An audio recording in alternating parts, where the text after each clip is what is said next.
世界末日的时间或许已经确定。400年前的欧洲最强预言家留下近1000首预言诗，几乎全中。这本预言诗集在西方的销量甚至与圣经不相上下。最重要的是，书中指出了末日的具体时间，并且透露了21世纪会出现的末日前兆。它就是出自诺查丹马斯手笔的预言书《诸世纪》。那这个诺查丹马斯到底是何来头？他的预言又真的可信吗？新来的朋友们点个关注，带您了解更多精彩内容。1503年12月14日，诺查达马斯出生在法国一个名叫普罗旺斯的小镇，而且因为家境还算不错，他自小就被送往教会学校学习，因而精通法语、希伯来语等好几种语言。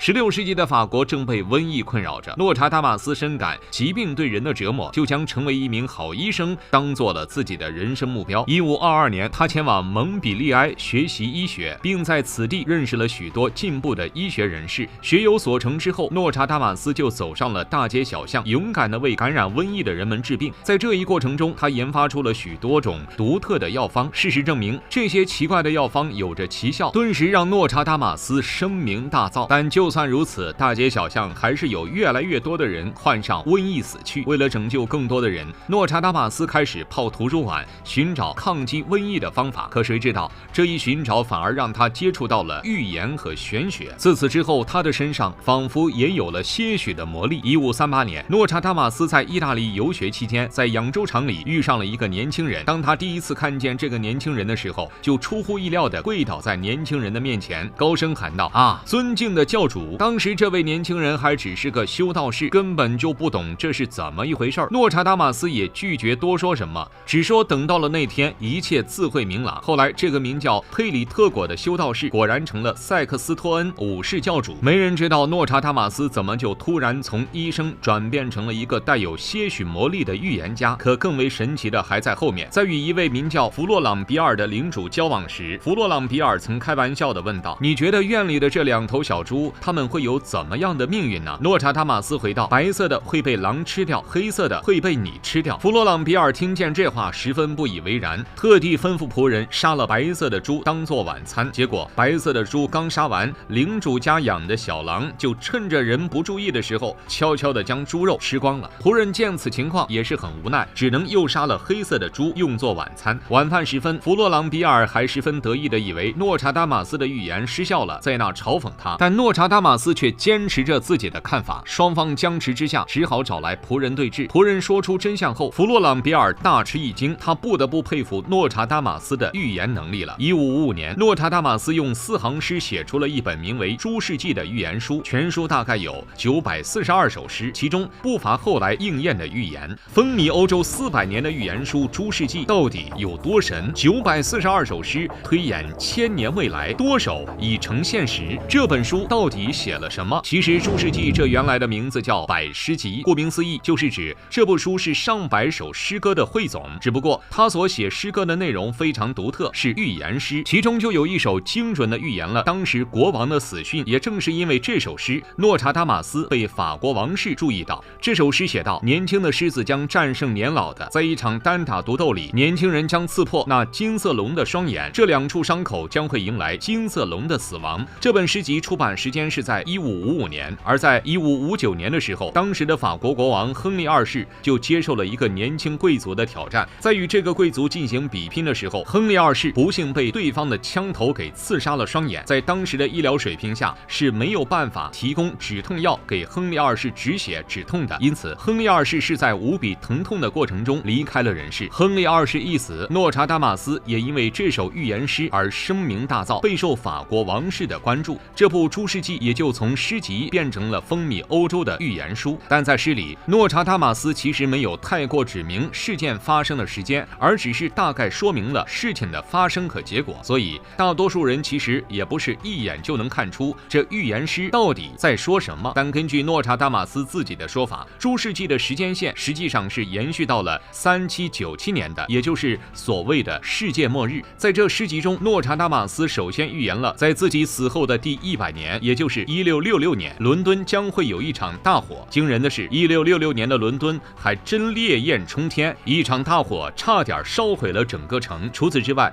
像什么法国大革命、希特勒上台这些重大事件，也在中世纪里有所体现。在诗里，诺查达马斯是这样描述法国大革命的：受奴役的人们放声歌唱吧，王侯贵族即将被投入牢狱，还有那无头的狂徒，祈祷吧，末日终将来临。这无头的狂徒说的就是历史上第一位上断头台的皇帝路易16。王侯贵族更是因为底层人民翻身建立共和政权而被送进了监狱。不难看出，这些预言不能说是诗歌，简直就是现实的真实写照。既然诺查达马斯都预言到了世界末日的那天，那么他有没有提到21世纪的事情呢？实际上，诺查达马斯关于21世纪的预言还真不少。人类或将迎来末日前兆，400年前的预言书《诸世纪》透露21世纪地球灾难竟与 NASA 发现不谋而合。按书中所说，未来几年人类会遭遇什么？根据《诸世纪》的说法，诺查达马斯认为，世界末日虽然要等到3000多年的时候，但早在21世纪就已经有了端倪。比如说，世界即将会发生圣经中所记录的大饥荒，而它的起因可能是一颗彗星。书中写道，在给人类带来大麻烦之后，伟大的移动者已经准备好了。伟大的移动者更新了时代，下雨、鲜血、牛奶、饥荒、钢铁和瘟疫，看到天堂的大火，漫长火花。目前关注诸世纪的爱好者还没有解开这其中伟大的移动者究竟是谁。有人认为可能是一颗巨大的彗星，也有人根据星象学的知识认为，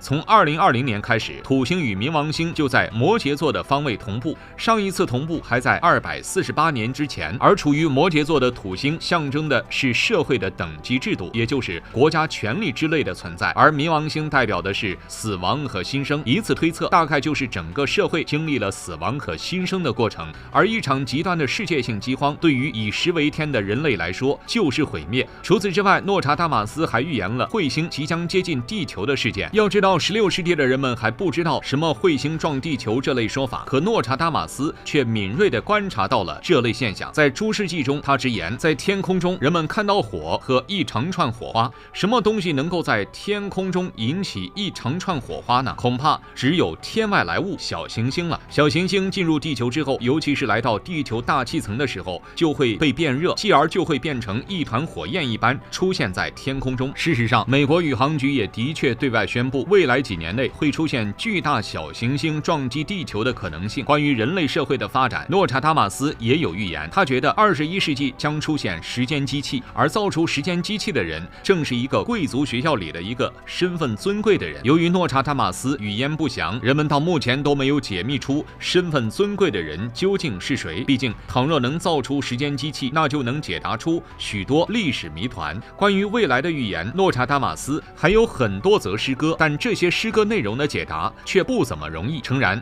诺查达马斯的确预言了不少历史事件，但由于他语焉不详，就给了后人极大的解读空间。对于同一则诗歌，你可以解释成这样，另一个人可以解释成别的样子。也正是出于这个原因，不少人就认为所谓的预言其实不过是马后炮。其实倒也没必要去纠结预言究竟是真还是假，倒不如把预言当作警告，或许还会更轻松自然点。对于预言，我们还是当故事听听即可，不妨多观察生活，获得丰富的信息之后，或许我们也能发现未来的轨迹。看到这里，您有什么想说的呢？欢迎在评论区留言分享。